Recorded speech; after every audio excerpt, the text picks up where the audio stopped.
The Illuminate Arts and Faith Conference in Chattanooga, Tennessee wants to help you find your tribe. Do you get way too excited about quoting Wendell Berry or C.S. Lewis in conversations with coworkers? Does your Spotify playlist include hymns, a little jazz, and a whole lot of Andrew Peterson? Join your tribe at Illuminate March 31 and April 1 for education and inspiration from speakers Russ Ramsey, Douglas McKelvey, John Hendricks, and others. Find a complete list of session topics and ticket information at southern.edu/illuminate. In 2024, I set out to meet as many poets as I could and spend an hour with each one. I got more than I bargained for, more insight, more clarity, more hope. It's proved to be one of the richest highlights of my life.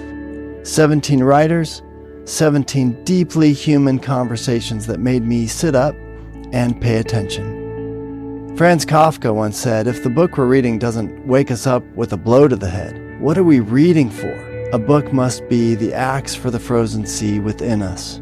And that's what I hope this new book will do. I hope it wakes us up, my friends. I hope these conversations will be the catalyst for something to be reawakened, re-enchanted, and reinvigorated. It's called An Axe for the Frozen Sea, Conversations with Poets About What Matters Most. I'm Ben Palpin, and I hope you'll come and listen in as I spend a little time with poets like Lucy Shaw, Malcolm Guite, Dana Gioia, and Lee Young Lee. Pull up a chair at the table as we dig into what it means to write well and to live well. An Axe for the Frozen Sea is now available from Rabbit Room Press. Visit the store at rabbitroom.com, or better yet, ask about it at your favorite bookseller. At the Rabbit Room, we're always saying that art nourishes community and community nourishes art. Here's another way to say the same thing. We can all be allies in bringing good, beautiful, true things into the world. One way you can be an ally with the musicians and writers and artists whose work you care about is to leave a review. It helps other people find and benefit from the work that has meant something to you. And if you want to leave a review for this podcast, well, that'll be okay too.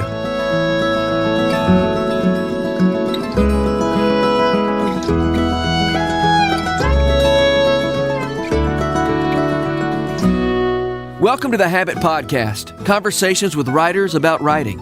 I'm Jonathan Rogers, your host. Sam Smith, or S.D. Smith, is the author of the Green Ember series. Families are eagerly awaiting the release of Ember's End, the last book in that series. There's a lot to love about Sam Smith. He's wise, and he's just a lot of fun to be around. One of the things I appreciate about Sam is his workmanlike approach to writing. Writing, he says, is an ordinary calling, rooted in love and service. Yes and amen.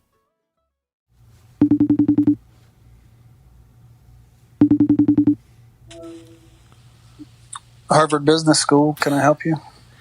Yes, I made a huge donation last year, and I would like to know where that, which building it is that got you put my name on.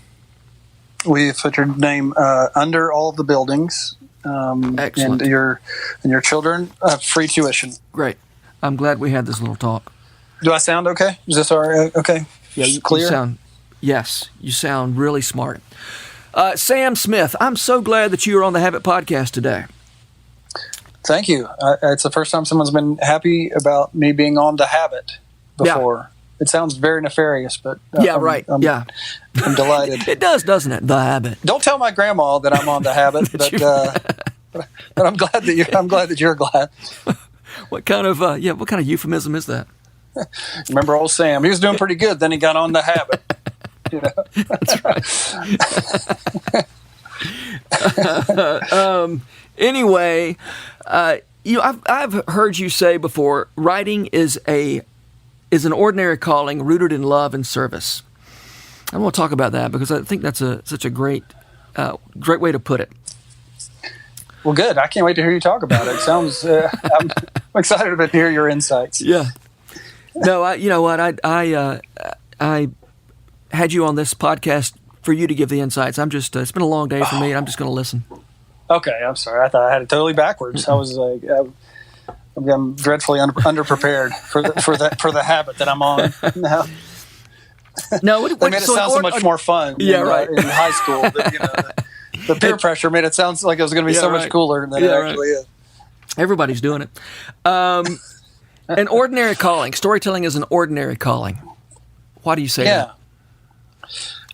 Well, so I think it's a little bit of correction. I hope it's not an overcorrection. But there's some nuance involved with sort of the conversation around it. But basically, I think, at least my idea, maybe growing up, about what artists were, or writers, authors, movie people, directors, musicians, that kind of thing, was to sort of think about that as kind of an elite job. And if you were like really special, you could be in one of these elite celebrity jobs. And I think that, there's obviously some kind of truth to that, obviously. I'm not sure how helpful it is in a lot of ways. But fundamentally, for me as a Christian, that rubs against I think it rubs against like the doctrine of vocation in a lot of ways. And in one way, it's kind of faithful, that sort of idea into thinking that a calling can be special. A calling can be unique and different than others, and that's like, yeah, of course, that jives with sort of, I think, Paul's description about what the body of Christ, family of believers, is like. But it doesn't jive on the side of like this idea of sort of being an elite person who other people are supposed to sort of gather around and worship, kind of thing. I think it is both special and ordinary at the same time. And I think it's ordinary in that it is like all the other vocations that people are called to, and that I think almost every kind of vocation, for a Christian anyway, I believe, is supposed to be rooted in love and service. It's not about fame and self-expression. I think fame can happen to whatever degree, and talk about whether or not that would be very fulfilling or not. But self-expression, I think, is not evil. I think we do it a lot. We do it in different ways, but I don't know. It's not super generous of an activity, generally speaking, unless it's helping us become sort of writing in a journal every day, or writing a poem every day that we're not sharing with anyone. That's fine, and it could be good for us and build us up to a way that we're stronger in order to help and serve others. But particularly storytelling itself, I think, is it is just harmonizes so well with I think the idea of Christian vocation, because it involves two people. It's like cooking for kids, in my opinion. That's how I think of my job, is like, I'm cooking for kids, and I want to do a good job, because it's not about just like me expressing myself in the kitchen. That might happen, but really the end result is them eating, and I want to see their smiles. So it's about love and service more than it's about fame and self-expression. Doesn't really do it. It doesn't really do it for me, and love and service feels like the home base. Yeah. Ordinary, you put that in terms of a corrective, and I think that's great.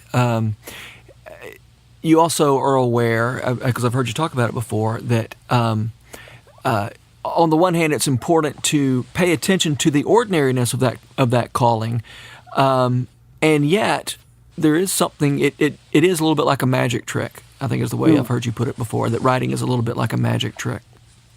Yeah, it does feel like that too. So yeah, getting the sort of fundamental ways of thinking about writing, to me, for if I'm communicating with, like, especially young writers, I'm trying to think of myself. I feel like a lot of us get into writing because we are in touch with the magical side of it, sort of the miraculous part of it. And I do think that upon further investigation, many vocations are rooted in what would feel very magical if they weren't so seemingly ordinary. Yeah. I believe sort of that when Chesterton talks about the rivers and fairy tales run with wine so that we can remember in the real world they run with water, and it's kind of just as miraculous, but we sort of look at it a little bit of a different way, and we suddenly can actually see what's real.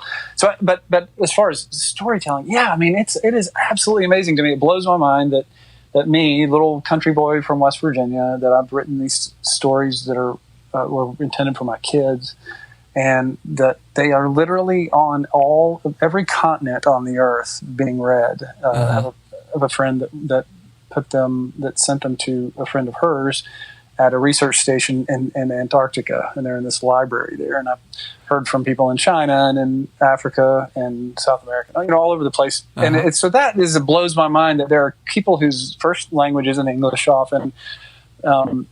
My books have not been translated yet, but you have people from all kinds of different cultures, people I'll never meet, all over the world, reading little symbols on a page and sort of seeing in their minds like something similar to an image that I've seen that I shared with my kids first. That feels magical to me, and there are people who've explained that better than me. But I think it is wonderful, and I think it also is, since we're created beings. I feel like it's this act of subcreation that Tolkien talks about that comes out of us in this really mysterious way. I don't know if you've had this experience, but I know you're a writing teacher, but I find like it's hard to sort of pin down why or when sort of the magic happens in it. And there's a lot of things you can kind of control, but there are moments, there are episodes, there are seasons that are just like, what? How did that happen?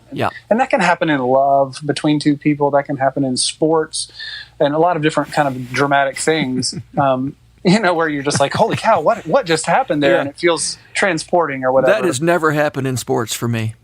No, that's not true. One time I threw somebody out at home plate from right field. Yeah. And you know the feeling. And that felt like magic, because I don't think I could ever do that again. I mean, the person was really slow, I will say that, and they should have never gone past third. Nevertheless. I mean, that's already better than the charlatan's boy right there. I mean, it is. I mean, there are moments. There people watch sports, even just watching sports. There's some glory associated with it in some ways, and you kind of have to buy into the narrative. But there are really actual human beings. Sometimes they're like unpaid college kids doing things that bring literally millions of people, like make them breathless. And so there's they do things, athletes do things that are, oh my goodness, and you see this sort of like a little bit of glory. And anyway, I just feel like that writing can be like that sometimes. And so there's this alchemy involved with it that I think is hard to just scientifically diagnose, and it feels a little bit beyond our comprehension. And I love that about it. So holding on to that with one hand and saying, yes, it's magical, it's incredible, it's a miracle. And I'm so glad to be a part of it. And I feel like a wizard. And it's, I think all that is like good. That's just good. Hold on to that as long as you can. But at the same time, with the other hand, hold on to the fact that it's an ordinary vocation that's rooted in love and service, and it doesn't make you better than the plumber, the pastor, the teacher, and it doesn't make you more superior. And if you're looking to it to elevate you in that sense, to make you a celebrity, then I think it's a terrible plan, and you're going to be disappointed. It's probably not going to work. It's probably not going to work, and when it does work, it's not going to satisfy. Yeah, because I think we're made to be in a community, not of equals. I'm not a big fan of. I think equality is kind of boring in a sense. I think equality of like justice and before in the law and that kind of a thing is good, and there's a certain kind of equity that obviously we should embrace. But I think everyone being the same is dumb and boring, particularly for storytellers. And so I don't want to be all the same. I don't want to be as grand as a king. I don't want to be. I'm not that. That's not. We're not all made for the same kind of vocations. Whatever. One of my best friends here is a stump grinder. Like that's his job. His business is called Stump King, and he's like the greatest guy. He just dropped off a bunch of wood at my house. He doesn't read books all the time. He's not. But he's the most generous, beautiful man. I want to be like him. And I learned so much from him. I love being with him. I don't feel superior to him at all. Actually, I feel inferior to him when I'm like holding the flashlight while he's doing some kind of complicated thing to fix my water line. Yeah. And we're both in the mud together. I just feel like if you're looking, if people are aspiring writers or writers of any kind are looking for that to be like a way of becoming a lord over your fellow man. Like I think that's not the ticket. So I think holding those things in some kind of nuance, maybe not balance always, but just holding them both together at the same time will save us a lot of trouble. And actually, if that bums you out, if that, you know what I mean? If hearing that sort of second part bums you out, then what are you doing it for? Yeah. Like, and you're probably gonna burn out anyway, like super fast, because that other thing is like, you're that's not gonna be fulfilling, and it's probably not even possible. Yeah. So I don't know if that makes sense. Well, and the paying attention to the ordinariness of the calling and sitting down and tending to your business, that's actually the only route to the magical part. You can't skip to the magical part. You can't say, I think I'll just do the wizardy parts of this. You know, it just doesn't work. Which is why you get the name of your podcast, right? I mean, yeah, that's such a gift to people too, and that's part of what talking about that to young writers, or trying to think about that myself, is it is a gift to know, well, what you're signing up for if you want to be a writer is just like it's just a lot of hard work. Yeah, and it's not particularly glamorous. It's not. It's challenging, and I think you love it, and there are times of loving it. A lot, but there are times where it's just kind of showing up like we have these sort of special terms, and I've heard Seth Godin talk about this some, and others maybe too, but we have this special term for us because we're such a sweet little sensitive kind of group. We have writer's block, and I don't want to make but people don't get they don't get teacher's block, and you don't get all those other kind of blocks. You don't get stump grinder block.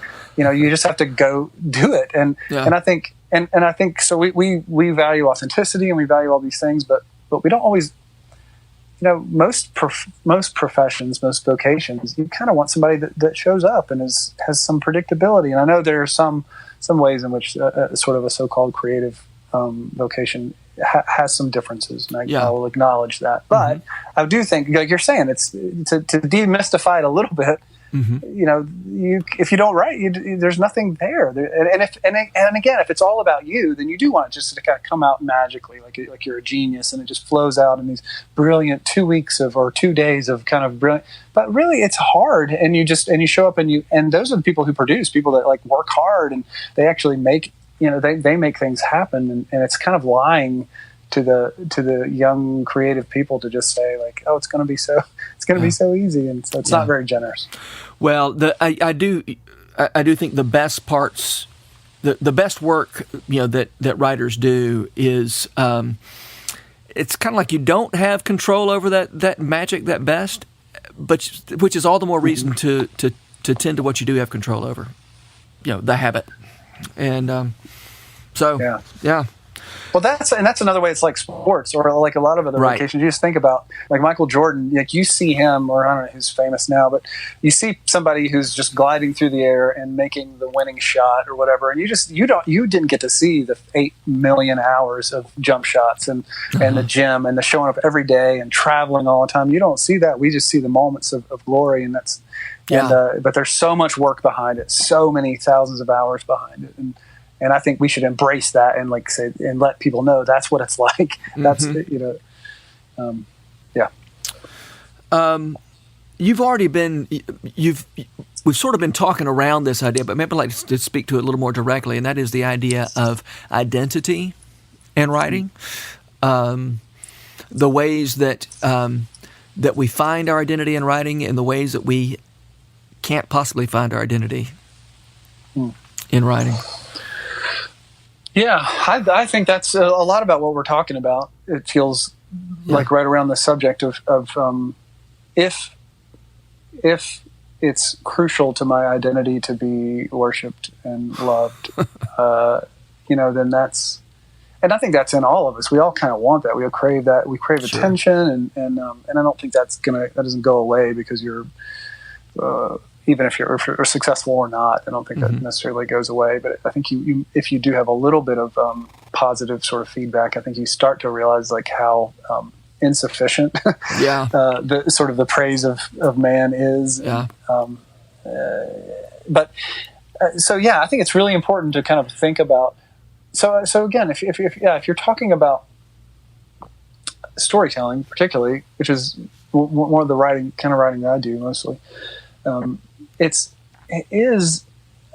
I feel like my identity, I feel like I have to know who I am, and I have to know that sort of I am a lovingly created, loving creator, and that I am and I'm a servant, and that my heart for my readers, that it has to start with love. And so I think as far as related to that vocation, that I have to think about myself as a servant instead of a celebrity.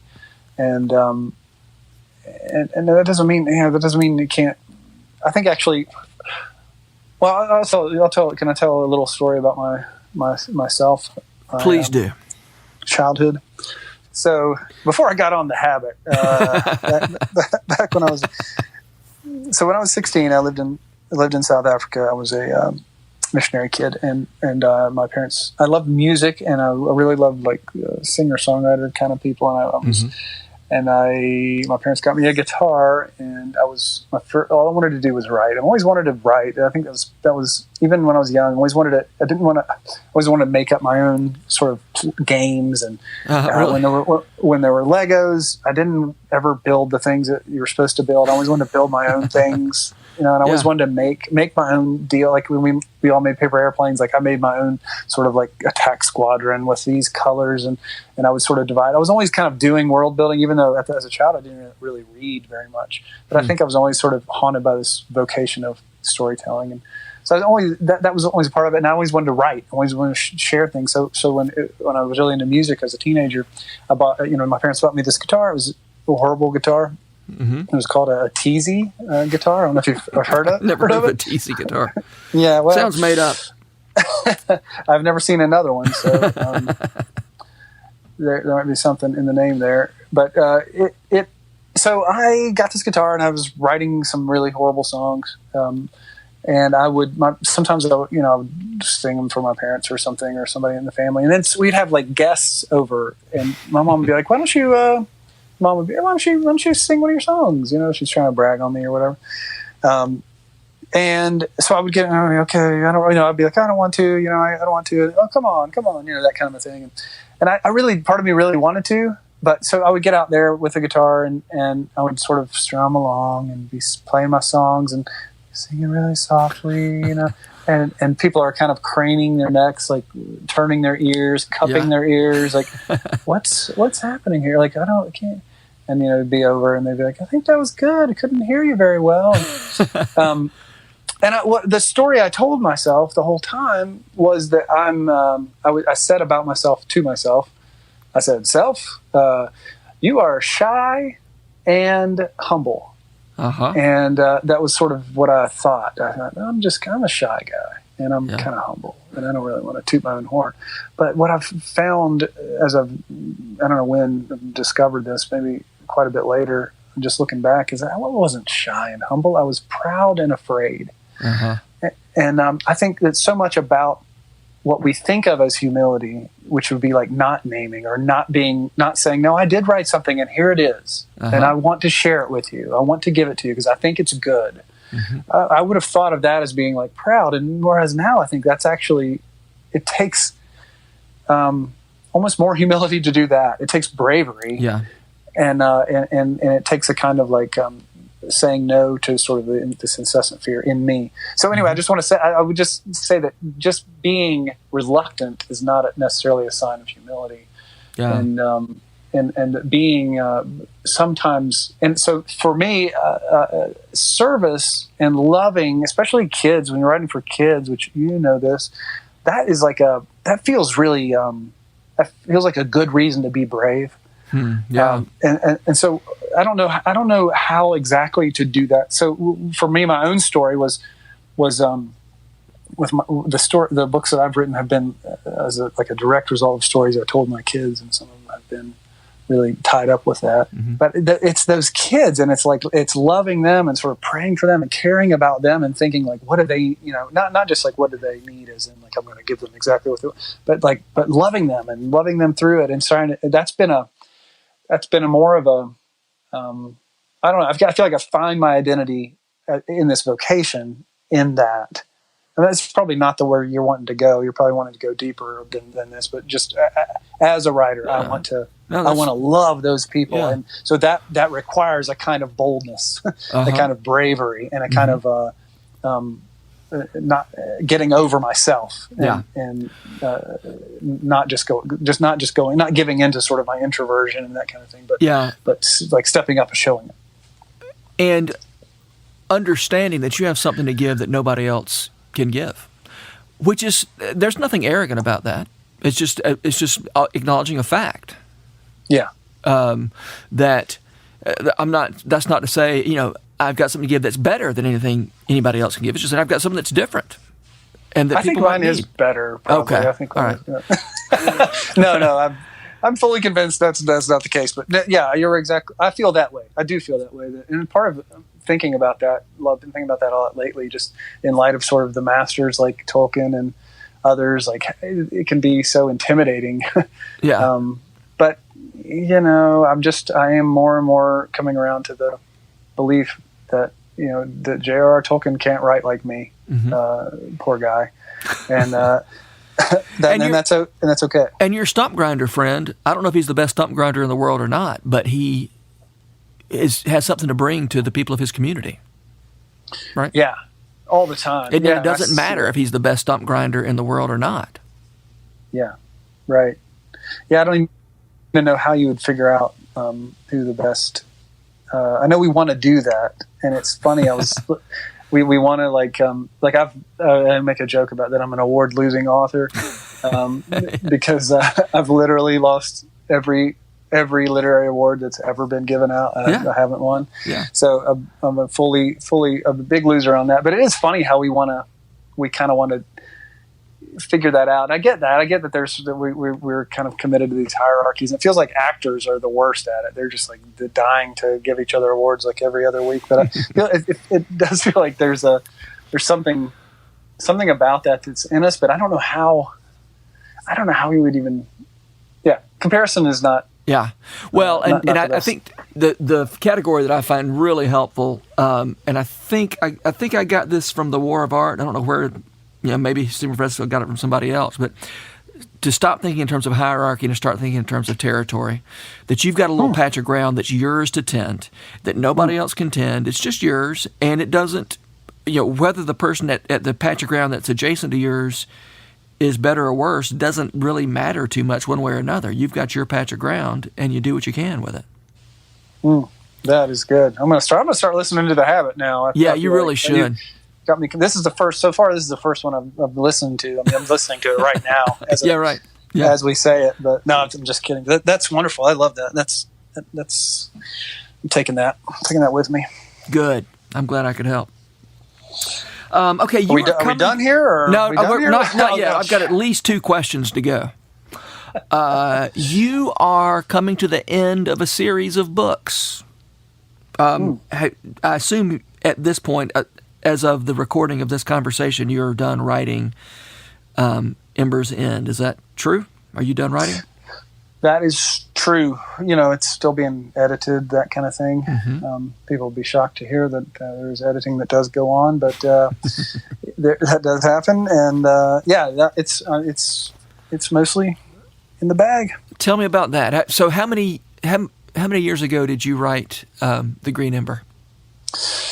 The Green Ember came out in 2015, the beginning of 2015. Okay. So it's not been that long ago in dog years. In dog years, but don't dogs live basically the same amount of years that we do? Is that? I don't really understand that, but I feel like I heard somebody say that. I don't know who it was, maybe a comedian. But in rabbit years, it was only 5 years ago. Or so, and I don't know when I wrote it. Like probably the year or year and a half before that. I think that's okay. That's not terribly interesting. But the question I can get the dates, JR. If that's what it's about. I mean, I'll put it in the show notes if you insist. The question is, how are you feeling about coming to the end of this thing that's been a pretty important part of your life for 4 or 5 years? 5 years. Yeah, and actually, if you go back, probably the 10 years before that, it was an important part of my life because that's where it started. About I already gave you the opportunity to tell us when you started writing this, and you said 5 years ago. Okay, well, so it'd be if you'll let me finish. I mean, daggone. This is a hard-hitting journalism. I didn't realize it is. This is gotcha journalism. Just a second. Didn't you say a second ago that you... if people did want to pin me down. Expect to be hearing from the impeachment committee any day now. Okay, wonderful.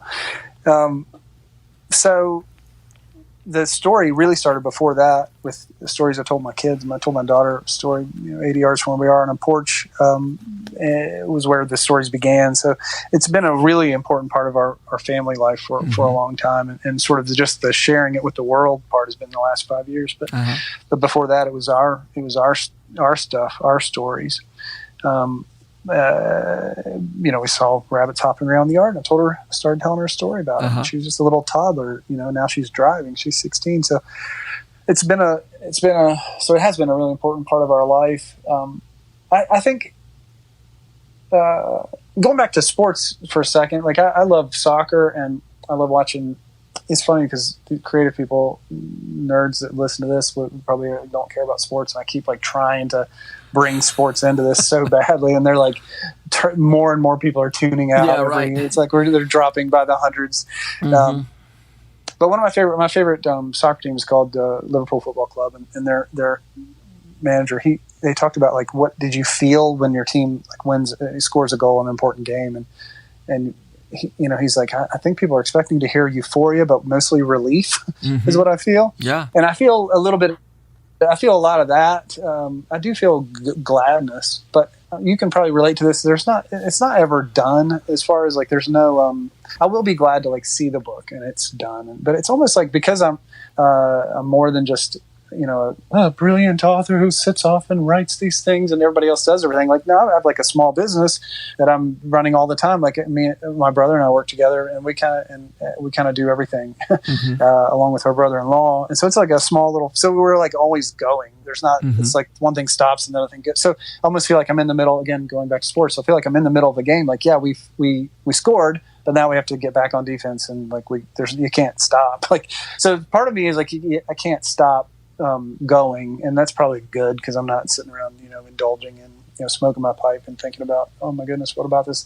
Maybe at some point I'll be able to do that. But I do feel relief because I wanted to finish this series, and I think a lot of people the reactions have been mixed, but it feels like a lot of my audience is like happy that there's a new book, but like sad that it's the end. Yeah. And I kind of get that, but I love the idea of trying to end something well a whole lot. Like there's so many either shows or movie series or book series that I'm just like, man, maybe when I was younger, I felt differently, which maybe explain my audience. So, I was like, oh, I wish this would just go on forever. Especially as I get older, I have less tolerance for people stretching things out beyond their own. You know what that's like? So I wanted to do that so bad. I wanted to I wanted to finish. I wanted people to be happy and feel like, oh, that was the end. And that was an end. That was a real end. And I can remember being really frustrated at that show, Lost. I didn't watch that show, but everybody I know who watched it was really frustrated. Yeah, it was a genuinely terrible ending, and it was a good show, I thought, in a lot of ways. But I remember I'm just frustrated by that kind of thing, and I want to get. And I actually, I had this idea of like I wanted to do that. I wanted to live long enough to write it. I didn't want something to happen to like lose my powers or whatever. I was like, my family will be fine. They'll be okay without me. But if I can't finish this book, yeah. But I actually almost feel like, I have that because there's a beginning, middle, sort of an end to that series that I have something to kind of leave, no matter what else I do. Hopefully people will receive it well and they'll enjoy it. And if that's the case, then I'll feel, I feel happy so I feel relief that I got to do it. That's a big emotion. That's pretty much all I can feel. Yeah. Right now. Do you have any sense of what you're going to write after the Green Ember series is over? Yeah, I do. I have a bunch of ideas. There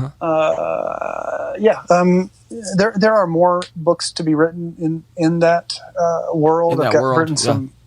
Yeah, there's a lot of opportunity to go back and to the side. I've got a couple of one side story series that started out with The Last Archer, Followed a sort of a side, followed a side character that happened at the same time as the Green Ember, and then I've just written a sequel to that, and I think there'll be at least one more of those is my hope, and it'll be kind of like a little trilogy. And then I've got the same thing with these Tales of Old Natalia. There, it's like a century or so before the events of the Green Ember, and I've got 2 of those written, and so I'll probably write another one of those. Okay, so you're staying in that world. That. Okay. Well, that's at some point. Yeah, I don't know when, but then I've got a bunch of other ideas. Actually, I want to write a book. I am writing a book, I should say, here and there as I can about some of the stuff we're talking about. Actually, a book called Make Believe, which is about making and like sort of believe is kind of the identity stuff.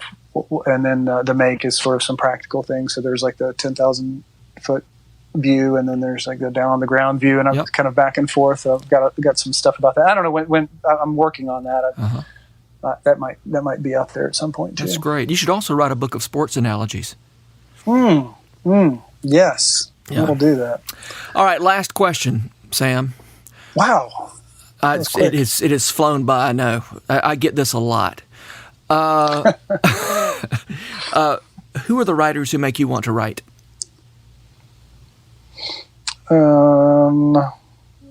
So the writers who make me want to write, I don't want to answer that question.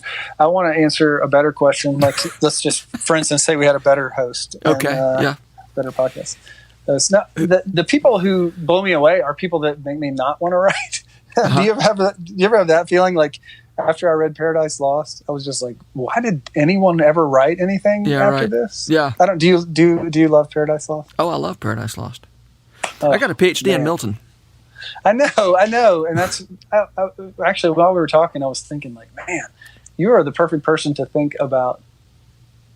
Sort of, I don't know, about the sort of modesty of storytelling. Because you have this like great learning of sort of the history of English literature, and then you write like swamp adventures. Yeah, and I love that. I love that personally a lot because it feels very generous. I just like swamp stories. But those the people who blow me away, like, and I guess it is the same thing, but I do have that question after I read like I love A Tale of Two Cities an awful lot. So Dickens, I love the Count of Monte Cristo is one of my favorite stories. So Dumas or that other guy who they say may have written that or helped him with that. I don't know that little story. It's a rumor. It's a rumor going around. Okay. But that Alan Patton, Cry the Beloved Country. Man, what a book. Yeah, and of course I've lived really close to where that book is set in Africa. But is Indochaney, is that a real place? Like, did he make up town names or village names? So it's in KwaZulu-Natal. It's in this sort of region. I don't know if that's an actual place, but I mean I can see it because I've seen places like it and close to it. That's my understanding. I don't know for sure. It'd be good to find out. But those books are books that made me like. That kind of have arrested me, and some of them are more grand and actually massive and elegant. But those books in particular, I'm thinking of, are times when I read, and then when I was done, I did think like, what's the point of writing anything? Because why would we don't need anything else. I remember feeling that really strongly after Paradise Lost. Like, wow, people dared to try to write after this. So that just kind of blew me away, and I guess in the end. Realizing what we talked about earlier, that I don't, I don't need to be. Thank goodness, I don't need to be Milton. I don't need to be Tolkien or Patton. I can be Sam Smith, and that's what my little plot of the earth. That's what my territory needs, I guess. Yeah, that's right. It's true. All right, man. I really appreciate you. We recorded a podcast episode for my little homegrown podcast a year or so ago, and it was not salvageable. The audio wasn't salvageable, so I really appreciate you doing this again. That's my pleasure. I look forward to our third try when whatever you find out is wrong with this one. No, I've got trained professionals on the case now. I've got Drew Miller and people like Drew Miller. There's nobody else like Drew Miller, so it's just Drew. Well, you'd impress me if you said Steve Miller, but I mean. Yeah, right. All right, thanks, Sam. My pleasure. It was an honor to be here. I wish I would have heard more from you. But well, start a podcast and ask me to be a guest. Okay. All right. All right. Getting off the habit now. Kicking the habit. Yep. The Rabbit Room has partnered with Lipscomb University to make this podcast possible.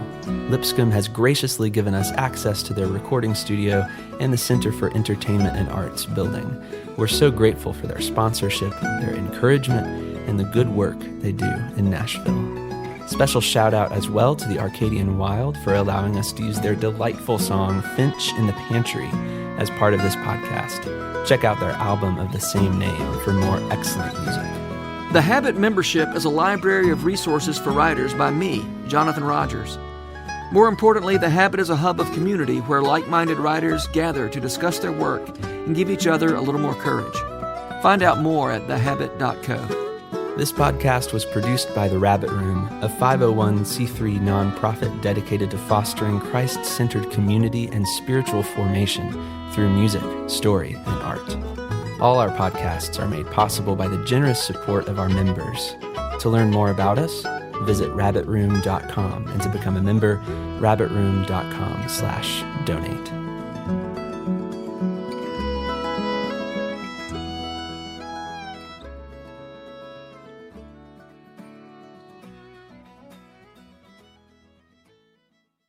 If you've enjoyed this podcast episode, consider joining the Rabbit Room membership. Your membership helps sustain this community, funding everything from publishing and podcasts and theater productions to events and programs that support artists who create with a Christ-centered vision. We'd love to have you on board. Learn more at rabbitroom.com/member.